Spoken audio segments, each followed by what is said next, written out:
What's going on, Planet S.O.N family? It's your main man, JD. Thank you for tuning in. Hit that subscribe button for me. This is Drinks with JD.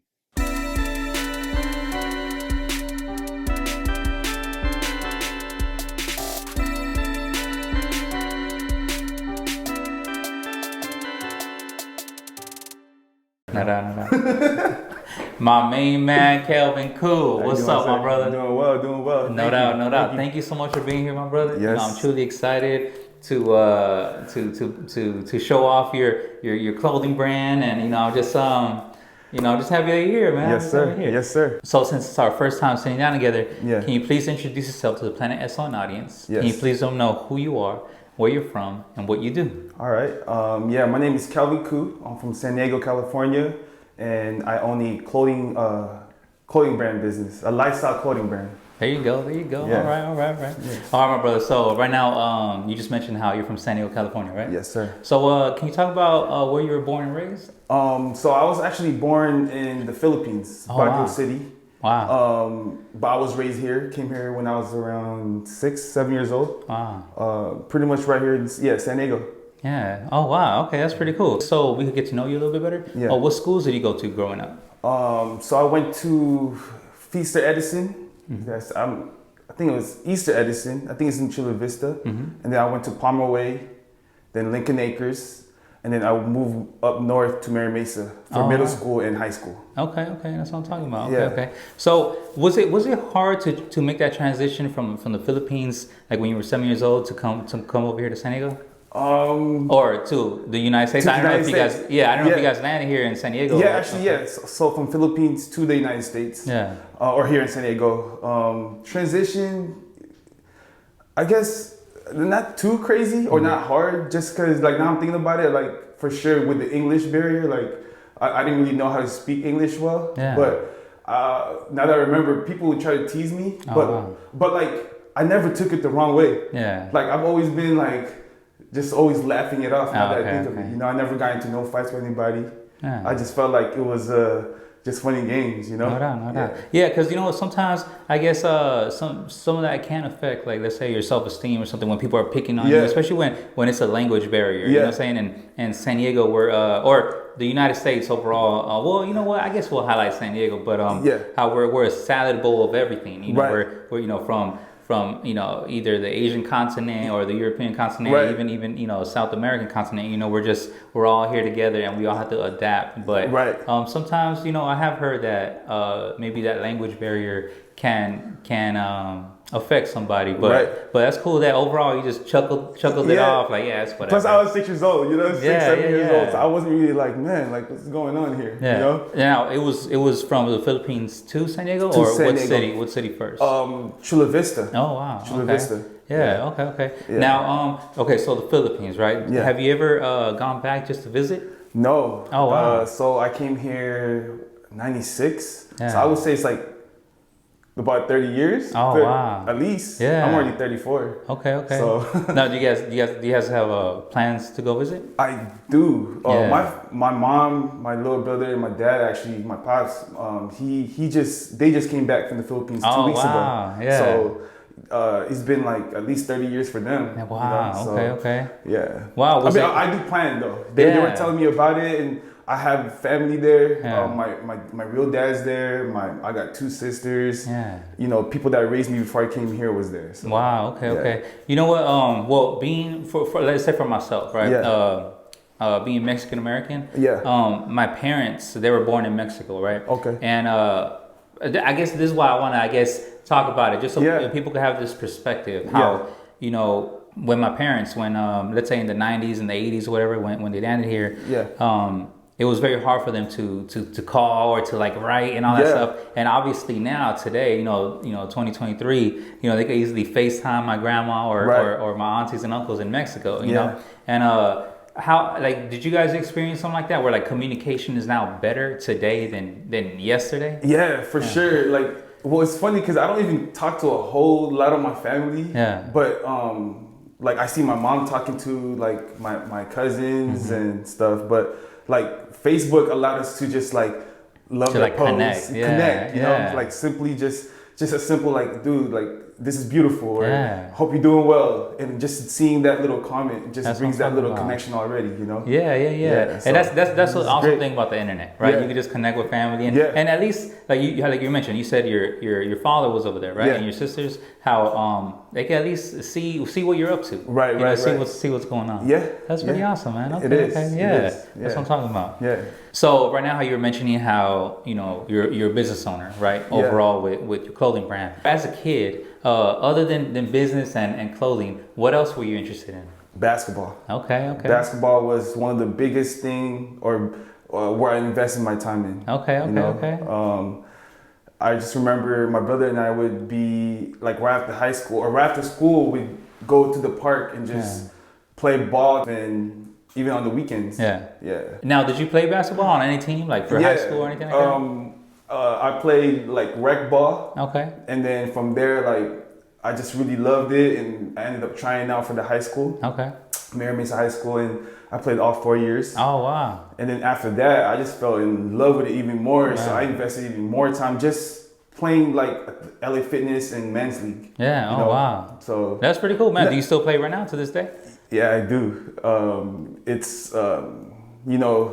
putting on just your headphones and just shooting around by yourself. It's a great stress reliever. Not that I'm stressed, but like it's just hey man, it's daily stresses. You know something that we all go through. Right. It's it's something that I'm never gonna stop playing. No doubt. Do you have a favorite basketball team? Lakers. Okay, there you go. Go Lakers. Without Kobe, without LeBron. Lakers all day. All day. I'm with you. I've been a Laker fan my whole life, and there we go. That's exactly what it is. You know, regardless, rest in peace, Kobe. He's the GOAT to me. Rest in peace, Kobe. And but like I was a Laker fan before Kobe Bryant was drafted. So I was a little kid. I was there you go. I always loved my Lakers. No doubt. Okay. All right, brother. Let's talk Filipino culture. Okay. Right. I overall love the Filipino culture, and I understand it as well, especially having a major presence here in San Diego. Right? One thing that I know is that it's very family oriented. Right. Everybody's out there and everybody's cool. You know what I'm saying? It's like know that you have a major family, right? Now, do you think that just that strong family presence motivates you to pursue your dreams, and it's like a strong force to just have you chasing your goals? I mean, it plays a big role. Especially having a family of my own. I want to make sure that I show them a good example. And just thinking about what my pops and my mom did for me growing up. I want to. I didn't go to school. So like me just starting my own business is a way for me to show them like, hey, like I'm not wasting my time. And having that a family that supports you, I feel like that plays a big role. I mean, or it can make an impact in someone's life, especially with business or in just life in general, But I mean, I'm blessed. I'm thankful that I have my family that's supporting me, especially my wife, So, I mean, other than that, like, it's God to me. That's my father. Amen. That's That's right. So that's who I look up to, because like since we're talking about family, like not everyone. Like, I want to say like for yourself, right? Like I recently came home to God. And to me, that's the person that really just supported me. That's right. To be where I'm at today, like I love my family, but it's like they're busy too. So like what I'm doing for me is for the kingdom and my family. That's what I'm talking about. So that's where I'm at today. That's what I'm talking about. Okay. Yeah, amen. That's what I'm talking about. Amen Yeah. Okay, so let's talk entrepreneurship. Right. Where does the motivation come from to create your own business? Okay. Like within you? I feel like I just have it in me. Okay. Just thinking back, like when I was in the Philippines, just like now that I'm older, like I was a papa's boy, and I was always around my dad in the Philippines, and I would wake up like this, he's with other people. He always had stacks of money. I would wake up like middle of the night in the car and I don't even know where I'm at. It's just locked. But like, I think being around just that for some reason, I feel like it kind of like it was instilled in you. Yeah, it was instilled in me. You know, like that spirit's like that. It kind of traveled with me. You know, so being in the States, I started. You know, after high school, I started getting more into the party scene. Okay. I remember I joined a business called Primerica, and it was a financial service. But I met so many people there, you know, and pretty much we would meet up like 3-4 times a week. Yeah, you just network. Okay, and gain some knowledge. Exactly. Business knowledge. Yeah, so I was like 18, 19. So from there, meeting a whole bunch of people from San Diego, we started, you know, just going downtown, 18 Up Club, and then like just going to parties. And then I got into smoking weed. And we're in San Diego, so everyone probably smokes weed, mostly everyone. And I fell in love with it, so I started smoking a lot, and then I started spending more money. And so after that, I was like, hold up, like I just gotta maybe pick up more so I could, you know, and from there I just started selling it. Okay. And you know, I just love, like at that time, I was chasing money. Yeah. I was like all about money. Yeah. Like I feel like I was worshiping money, you know? Okay. I'm saying this now, like, because now we're talking hindsight, but overall, even though you were business minded, in the end, like, you know, the whole, you were when you were selling weed, like overall, it's still a business. It was a business, because you're selling a product and you're making money, right? Yeah, right. No doubt. Yeah, so I remember I started selling weed in my mom's house, and I got so high, and I had like a big mason jar, and for some reason, I put it into like their bathroom. That's why I stored it. And from there, like my dad found it. They didn't trip on me. Like I'm thankful for my parents that they've always been understanding, you know, but they try to knock some sense into me. But from there, like I felt disrespectful. So I moved out and I moved to El Cajon City with a roommate, and we started growing.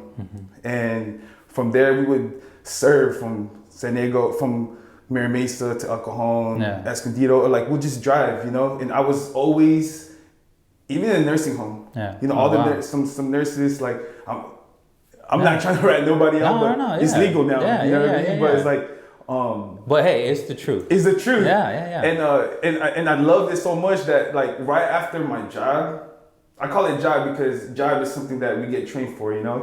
And it's like there's already people lined up. Yeah. You know, I already have my route where I'm going, and that's where like after that, just going through that motion, like I just fell in love with money there. And that's what motivated me to just every time like just finding ways. No, I understand. You know, kind of reminds me of let's say certain examples, right? Where let's say, you know, okay, let's talk about, let's say, drug dealing, right? Because we're also talking about, you know, your past, right? Where like, you know, you're learning some entrepreneur methods of how to make money, right? And from a business, even though at the time it might have been illegal. However, you know, you learned that and you took it to a legal business, right? Where like, you know, I've also heard where you could correlate, let's say, a gang leader, right? Where, you know, you're talking about a leader of men, right? And you could learn from, let's say, just being a gang leader, right? You know, you could use that in the boardroom. You know, you could be CEO because you're literally using the same knowledge, tactics, strategy to lead people. You know what I'm saying? But chain of command type stuff. Exactly. So it's like, yes, there's negative connotations to let's say the left side. You know what I'm saying? The left side of you know, drug dealing, gangs and stuff like that. But it's reality in urban communities, you know what I'm saying? And but then, you know, you could literally translate that Yeah. and you know into the legal Right. side. You know what I'm saying? Where obviously you could be a leader, you could know all these, you could do this. You know what I'm saying? Right. You could do this on the positive side. Right. If you could say that. You know, it's the